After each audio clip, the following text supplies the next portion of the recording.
कृष्ण केशव कृष्ण केशव पाहि माम।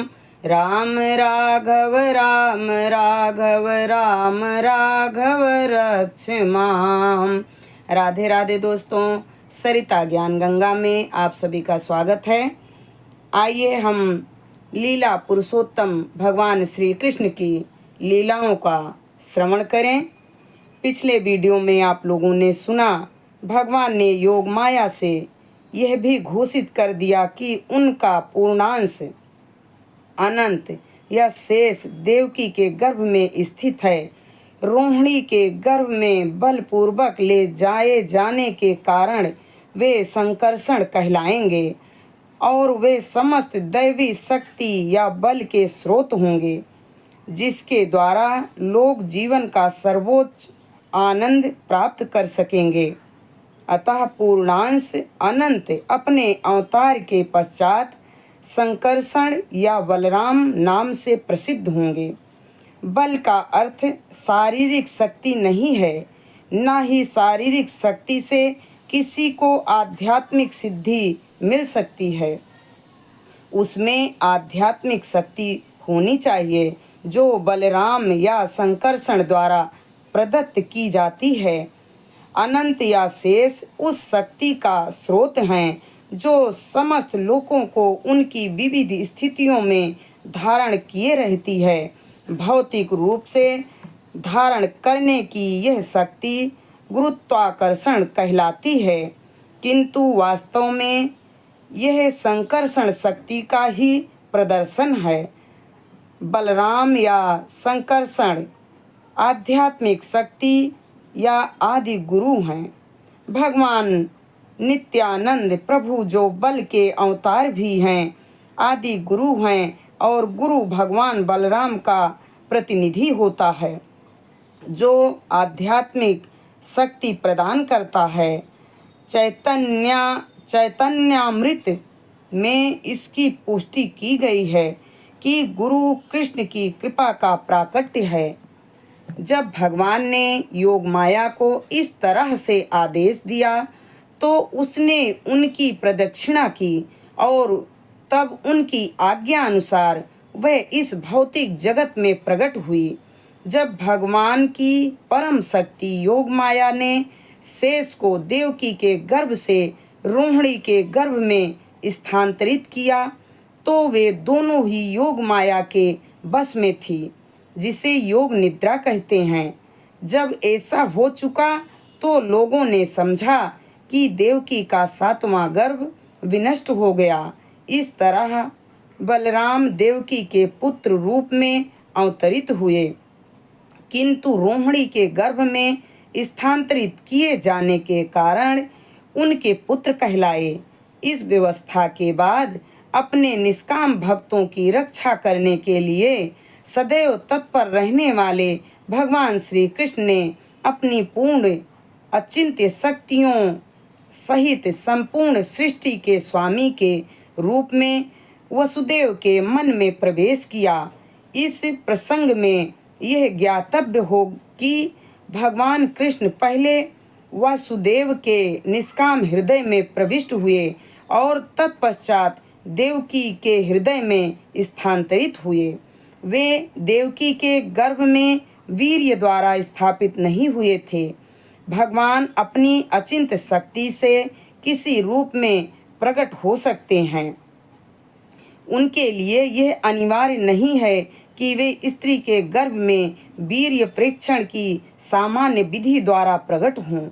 जब वसुदेव भगवान को अपने हृदय में धारण किए हुए थे तो वे उस देदीप्यमान सूर्य की भांति लग रहे थे। उसकी प्रखर किरणें सदा असहनीय होती हैं और सामान्य जनों को झुलसाने वाली होती हैं। वसुदेव के शुद्ध निष्काम हृदय में स्थित भगवान के रूप कृष्ण के आदि रूप से भिन्न नहीं था।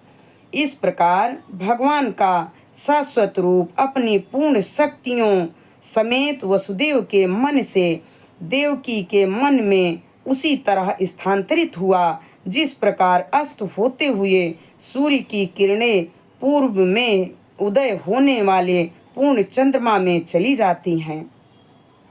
भगवान कृष्ण वसुदेव के शरीर से देवकी के शरीर में प्रकट हुए। वे सामान्य जीव की परिस्थितियों से परे थे। इस प्रकार देवकी उन भगवान का वास स्थान बन गई जो अद्वितीय है और सारी शक्ति के कारण है। यद्यपि देवकी परम सत्य का वास बन गई, इसी प्रकार देवकी कंस के महल के कारागार की दीवारों के भीतर रखी गई थी, जिससे कोई भी उनके उस दिव्य सौंदर्य को देख नहीं सकता था जो उनके गर्भ में भगवान के आने से उत्पन्न हुआ था। किंतु कंस ने अपनी बहन के इस दिव्य सौंदर्य को देखा और वह तुरंत इस निष्कर्ष पर पहुंचा कि भगवान ने उसके हृदय में शरण ले ली है। इससे पहले वह इतनी अधिक सुंदर कभी नहीं लगती थी। वह स्पष्ट रूप से समझ गया कि देवकी के गर्भ में कोई कौतूहलपूर्ण वस्तु अवश्य है। अतः कंस विचलित हो गया। उसे विश्वास था कि भविष्य में उसका वध करने वाले भगवान का आगमन हो चुका है। कंस सोचने लगा, अब देवकी का क्या किया जाए। उसके गर्भ में निश्चित रूप से विष्णु या कृष्ण हैं। अतः यह निश्चित है कि कृष्ण देवताओं का उद्देश्य पूरा करने के लिए आ गए हैं। यदि मैं तुरंत देवकी का वध कर दूं तो उनका उद्देश्य विफल नहीं हो सकता। कंस भली भांति जानता था कि विष्णु के उद्देश्य को कोई विफल नहीं कर सकता। कोई भी बुद्धिमान पुरुष जान सकता है कि भगवान के नियमों का अतिक्रमण नहीं किया जा सकता। सारे असुर चाहे कितने भी विघ्न क्यों न डालें, भगवान का उद्देश्य पूरा होकर ही रहेगा। यदि इस समय मैं देवकी को मारता हूँ तो मेरी ख्याति नष्ट हो जाएगी। आखिर देवकी एक अबला और वह मेरी शरण में है। वह गर्भवती है और यदि मैं उसे मारता हूँ तो मेरी ख्याति, मेरे जीवन भर के पुण्यों का फल तथा मेरे जीवन की अवधि है वह समाप्त हो जाएगी। उसने आगे भी विचार किया कि व्यक्ति अत्यधिक क्रूर होता है। वह किसी जीवन काल में मृत्यु तुल्य रहता है। क्रूर पुरुष अपने जीवन काल में किसी को प्रिय नहीं होता और उसकी मृत्यु के बाद लोग उसे कोसते हैं। अपनी देहात्म बुद्धि के कारण मनुष्य का पतन होता है और नरक के गहन भाग में धकेल दिया जाता है। किस ने उस समय देवकी के वध के पक्ष और विपक्ष पर इस प्रकार विचार किया। अंत में कंस ने देवकी को तुरंत न मारकर भविष्य की प्रतीक्षा करने का निर्णय लिया, किंतु उसका मन भगवान के प्रति शत्रुता से भर गया। वह धैर्य पूर्वक शिशु जन्म की प्रतीक्षा करने लगा, जिससे वह उनका वध कर सके, जैसा कि उसने देवकी के अन्य बालकों के साथ किया था। इसी प्रकार भगवान के प्रति शत्रुता के सागर में इतना लीन हो गया कि उसे अपने चारों ओर विष्णु या कृष्ण ही दिखते थे। दुर्भाग्यवश उसका मन विष्णु के विचार में इतना लीन था। महान भक्त के मन की दशा भी ऐसी ही होती है कि वह सदैव कृष्ण में लीन रहता है, किंतु भक्त भगवान के अनुकूल सोचता है, प्रतिकूल नहीं।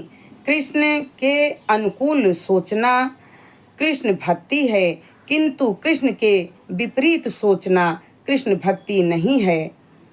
हम इस वीडियो को यहीं पर संपन्न करते हैं। आगे की जानकारी अगले वीडियो में। हरे राम राम राम राम हरे हरे, हरे कृष्णा कृष्णा कृष्णा हरे हरे। श्री लीला पुरुषोत्तम भगवान श्री कृष्ण के चरणारविंद में मेरा कोटि कोटि प्रणाम स्वीकार हो।